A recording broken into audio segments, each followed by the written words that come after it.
Hey YouTube, what's up? Welcome to another video. And thank you guys for always tuning in and comments. I enjoy all your comments that you guys are always putting in. Alright. In today's video, we're going to be talking about a food forest. How to create a food forest. And the first thing we got to ask, the first question some of you might ask is, what is a food forest? Food forest, as we know, a forest, as we know it itself, is a place with great diversity of plants, animals, insects, and fungi, all creating, an environment or a harmonizing ecosystem in different layers that maintain in balance, for that environment. So let's just imagine we use that same concept, in our backyards, but we're actually producing our production of food. Elements are being productive in the sense of producing food for our families and stuff like that. So, in creating a food forest, there's something we need to take in consideration, which is, as I always talk, take time to walk in the woods, take time to observe nature and look at the different layers of nature and look at how everything is synchronized. And it's the same thing you want to implement in your backyard food forest or your farm or whatever little area you have that you create in that environment. So in one thing, we're going to create all those different layers, a self-maintaining system, a self-replicating system, because we're modeling the forest itself. But remember, our model is actually producing food, not green, not just leaves. We're producing food to actually consume. The thing I always believe in gardening is you create that environment, and once you create the environment, it's going to give you, you put minimum input to get maximum output. That's why I don't believe in buying, you spending, to each his own, that you spend a ton of money on fertilizers and all this stuff. You understand? The first step in gardening and even a food forest is building your soil. Good soil.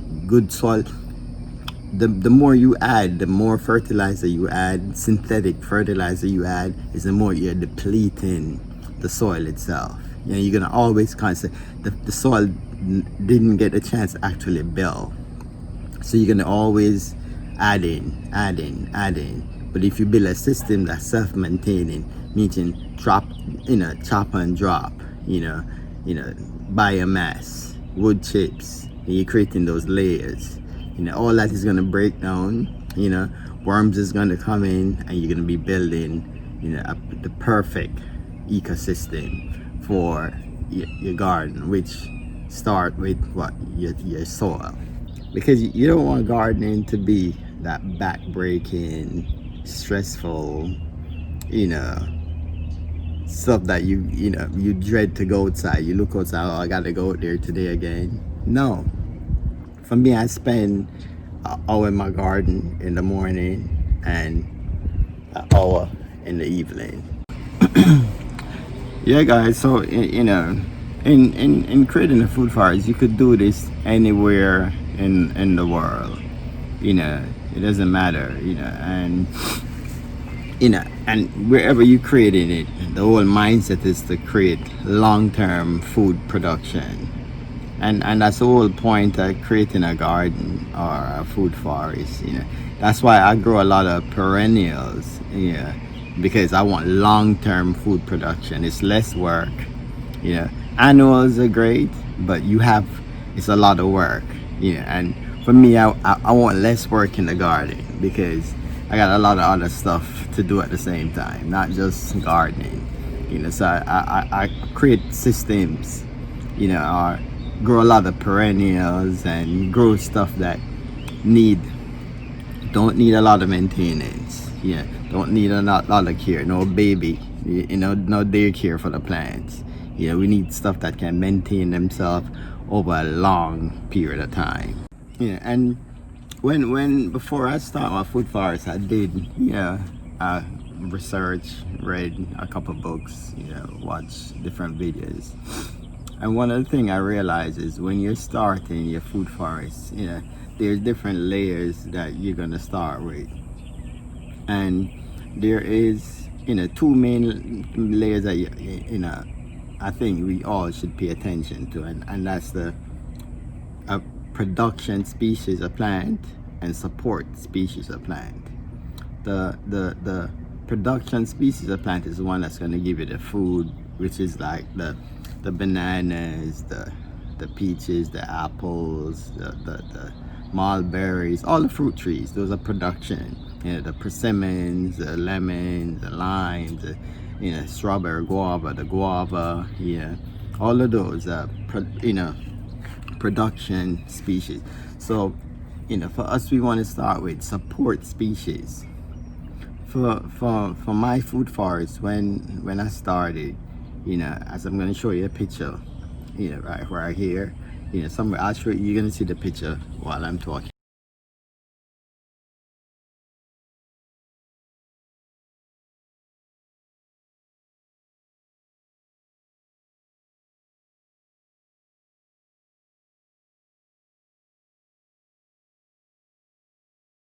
It was just a plain lawn, blank like a football field, just a flat piece of lawn, not even one tree.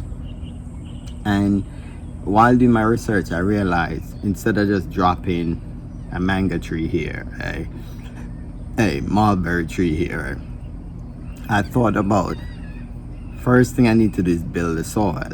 So what I did was to plant nitrogen fixation plants. And one of those nitrogen fixation plants in your area is going to be different. There's hundreds of different nitrogen fixing plants, which I call the support species of plant. Because with nitrogen fixing plants, it's conditioning the soil for you, and then you could be using chop and drop to create biomass and create that great soil for your fruit trees. So we start with the support species. A lot of them can grow very big and create a canopy. So even your fruit trees, your young fruit trees, going to get shaded, and protection from these trees while you utilizing the chop and drop method, and other method to secure. Because you don't want to put your fruit trees and it's out in a big backyard just by itself. You need to have some form of protection. So what I did was to grow multiple pigeon peas, because it's great for biomass. It is a production plant too, but it's great for biomass. It's a nitrogen fixing plant. So I planted multiple them around the property, and as you saw in previous videos, you saw all of them, and we're gonna be walking into the food forest. I know this video can be a little bit longer than the typical video, but just bear with me. I just want to share some of the some knowledge that I got from other gardeners. Nitrogen fixing species in the food forest actually takes nitrogen from the air, bring it down into the soil, creating soil condition that is perfect for young fruit trees. And that's what we want to grow a lot of nitrogen fixing plants and trees around in the food forest, because you remember that's the support layer. And the support layer in the long term is going to be the car that drives the production species, which is our mangoes, our peaches, our plums, our papaya, all of the stuff that produces a lot of food for us.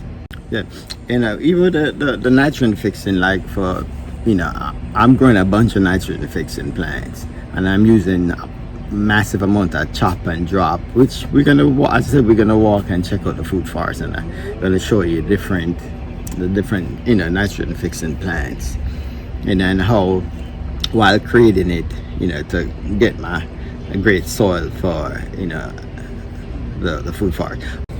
Yeah guys, so we're gonna actually just take a walk through the food forest, and I'm gonna show you the nitrogen fixers that which I call the support species of the food forest. So we're gonna take a look at those. You could actually Google nitrogen fixing plants for your area. You remember we're gonna need that supporting species for the production species, all right, because the support species is gonna condition your soil, that you have healthy food trees, that you don't got to be pouring fertilizer every day, to try and just get your fruit trees productive. You're gonna have great soil at the same time. All right, so let's go walk around and I'll show you my nitrogen fixing plants that I first. And when I planted this particular nitrogen fixing plant, it was to help with the chop and drop, food production, and to help with windbreak. This is one of the, if you live in the subtropical, California, Arizona, you could even grow this as a annual as well, and still use that chop and drop, because high nitrogen. All right, and there's multiple other plants too that you could find in the area that's high in nitrogen. And those are the plants you want to grow around your fruit trees. All right, so let's go check that out. All right guys, so one of the first plants that we planted here was the pigeon peas. You hear me talk about the pigeon peas numerous times, and look, this become a support species because I got food from it. It's also a production species, but I got food from it, but I actually also use as chop and drop. If you look right here, and it grows extremely fast. Once it's near to the rainy season, I could chop all of this down, and within another week it's gonna sprout back. You see all this chop, everything is chop and drop. And I use the chop and drop to create biomass for all my fruit trees around. Yep. And you see, even right now I'm using this support species for production species, which is the passion fruit. I have the passion fruit vine running up here, so you see it's serving another purpose here. I'm using it as a trellis as well as food production, as biomass, nitrogen fixing. If you notice, everything around this plant is green. Look at the tomato, everything around it. Look at everything here. Even the grass around it is just, everything is growing here. Okay, it's pulling up all that nitrogen. Yep. All right, let's and if you know something, I have the seeds is spread out all over the food forest. Look, I have it here. Again, it's all over. This was another, and they grow extreme fast. Look at the size of that trunk. That trunk is more than 3 inches thick. Now the support, look at it. Remember, it also produce food. I chopped this down completely, and look at it already. I'm still producing food. But look at, create a canopy for the young guava tree. It's creating a canopy for the peppers around here. And also it creating a windbreak, and it's creating shade for my fruit trees right here as well. Yep, like it creating for my young persimmon tree right here.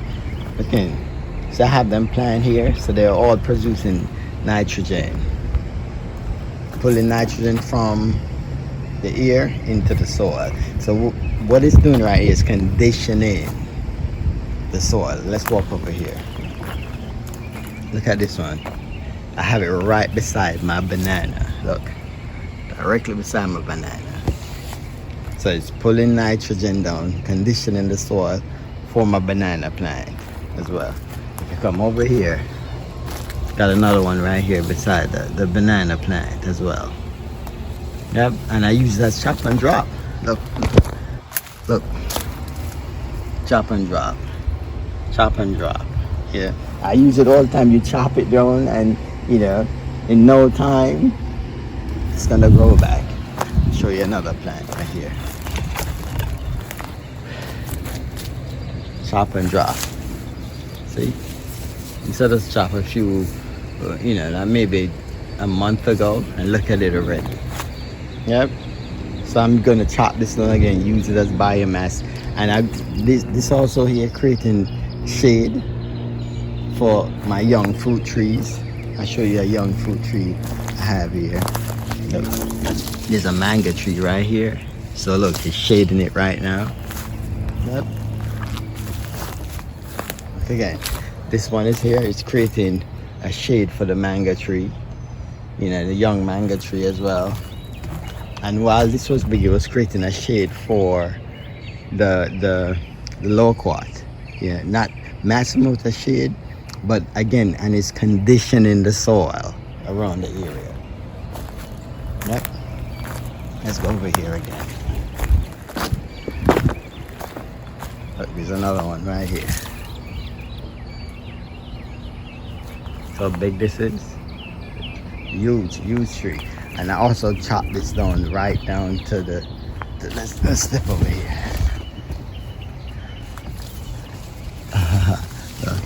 I chop it completely down, but look right here. You're bringing in nature at the same time.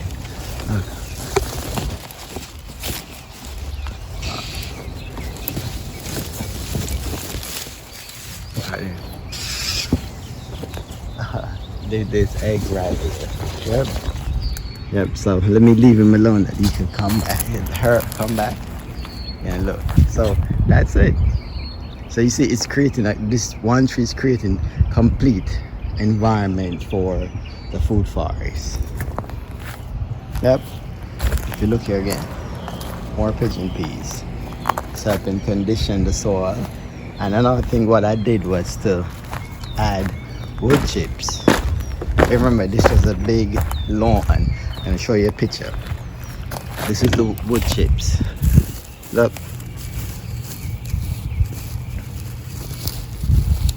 Wood chips right here. Yep, as I grown, it covered the ground and it's breaking down. In a couple of years, this soil is gonna be so in a high nutrition for the plants. Yep. And I tell you again, you remember in Florida, it is all sand. Yeah. We don't have clay here. It's sand. Let me just show you. Look at this. This is sandy soil.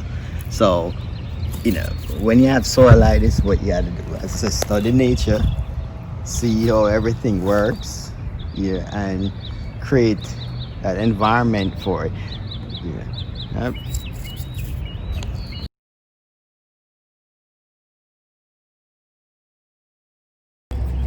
So guys, that was just some basic, you know, steps in creating a food forest. And I could just, you know, a quick bullet points is, you know, remember, let's bring in support species of plant before you bring in the production species. Okay, remember, the support species of plant will help you to have a larger yield, more healthier trees in the long run.